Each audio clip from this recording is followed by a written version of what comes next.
Lucide.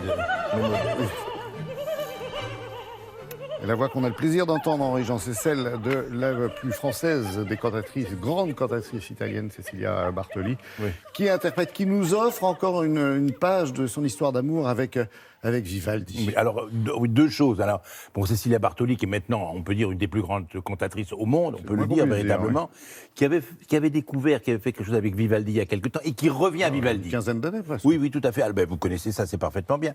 Donc, elle revient à Vivaldi, et alors, parce que Vivaldi, vous savez, c'était un grand compositeur vénitien, magnifique, léger, qui était prêtre. Vous savez, et quand on lit les mémoires de Goldoni... Ils sont représentés d'ailleurs. Voilà, et il était roux. Et chez Goldoni, on l'appelle le prêtre roux. D'ailleurs, on le connaissait plus sous le nom du prêtre roux que sous le nom de Vivaldi. Une œuvre instrumentale formidable, notamment. Tout le monde connaît les 4 saisons, bien évidemment. Et on s'arrête généralement à l'œuvre instrumentale de Vivaldi, qui était compositeur attaché à un orphelinat pour filles, qui s'appelait la Pietà, donc et il devait alimenter avec du violon, des mandolines, des concertos, parce qu'il fallait occuper les jeunes filles orphelines et leur apprendre la musique. Donc, le fait que tout le monde s'est intéressé, tout le monde a chanté, tout le monde a joué du Vivaldi, on a oublié qu'il y avait une œuvre de Vivaldi très importante aussi, qui était une œuvre vocale. Il avait composé des opéras, il avait composé des airs pour être chantés. Et le travail qu'a fait Cecilia Bartoli, qui est une défricheuse, à Télématin, on est allé avec elle au Palais de Caserte à Naples, avec l'œuvre qu'elle a faite sur les castrats napolitains, où elle avait déchiffré et fouillé. Là, elle a déchiffré et fouillé Vivaldi, non plus cette fois l'œuvre instrumentale que tout un chacun connaît, le printemps, l'été, l'automne, pour trompette mais aussi. mais non, l'air chanté. Donc, elle propose un album, qui est un album d'airs de Vivaldi, rechanté et redécouvert et réenchanté par Cecilia Bartoli, notre amie délicieuse. C'est pour moi 5 fois ou 6 fois qu'on l'a fait pour Télématin.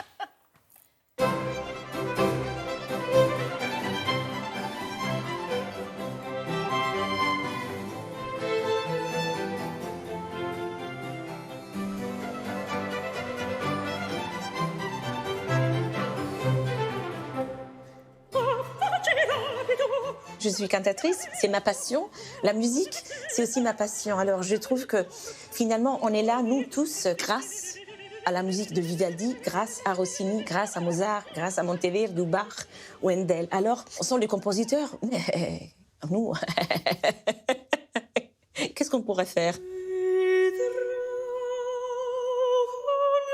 Très jeune, j'étais très intéressée, bouleversée par la virtuosité vivaldienne. C'est-à-dire que l'écriture vivaldienne est une écriture vraiment virtueuse. Quelquefois, on a l'impression que la voix devient un violon qui doit chanter dans des registres très aigus, très graves, mais à l'unisono, de temps en temps avec le violon. Alors là, ce disque de Vivaldi, c'est tout à fait une autre dimension. C'est le Vivaldi beaucoup plus profonde, beaucoup plus sensuel et mélancolique aussi.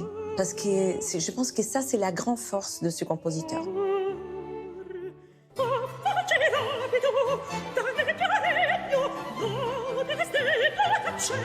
Petit à petit, j'ai commencé à faire une vraie recherche et j'ai trouvé de vrais bijoux. Le premier Vivaldi album, je pense que ça a vraiment donné une sorte de renaissance aussi à la musique de Vivaldi. Je pense que j'ai apporté un tout petit peu de curiosité. Vivaldi n'était pas seulement le grand prete rosso pour la musique dans la virtuosité, mais aussi dans la profondeur, qui va directement à l'âme, je pense.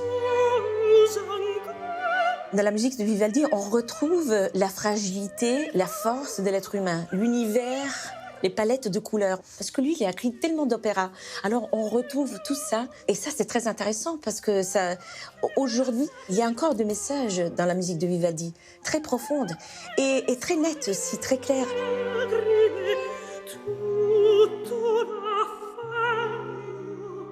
Quand je fais des programmes de Vivaldi, la plupart du public, c'est beaucoup plus jeune par rapport à quand j'ai fait des programmes plus romantiques. C'est intéressant, ça veut dire qu'il y a une modernité aussi dans la musique de Vivaldi. Je pense que nous, chanteurs, grâce à notre voix, on essaie de communiquer tous les sentiments et les émotions de la musique. Mais je trouve aussi que les animaux sont aussi très touchés par les voix des chanteurs. Et je trouve que les oiseaux sont très bouleversés, on peut dire, ou quand ils écoutent des trilles. Je sais pas, comme...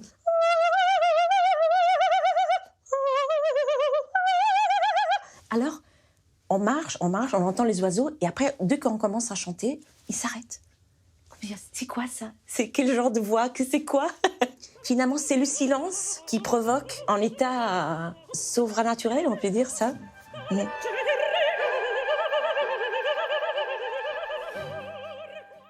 Alors donc, Cécilia, défricheuse de talent, elle sort cet album sur Vivaldi que vous avez entre les mains, et on en profite pour ressortir. Avant Vivaldi, elle avait redécouvert Rossini. Il y a un magnifique coffret de DVD de tous les opéras qu'a chanté Rossini par Cécilia Bartoli. Champagne, il en a fait 16, il n'en avait que 10 secondes.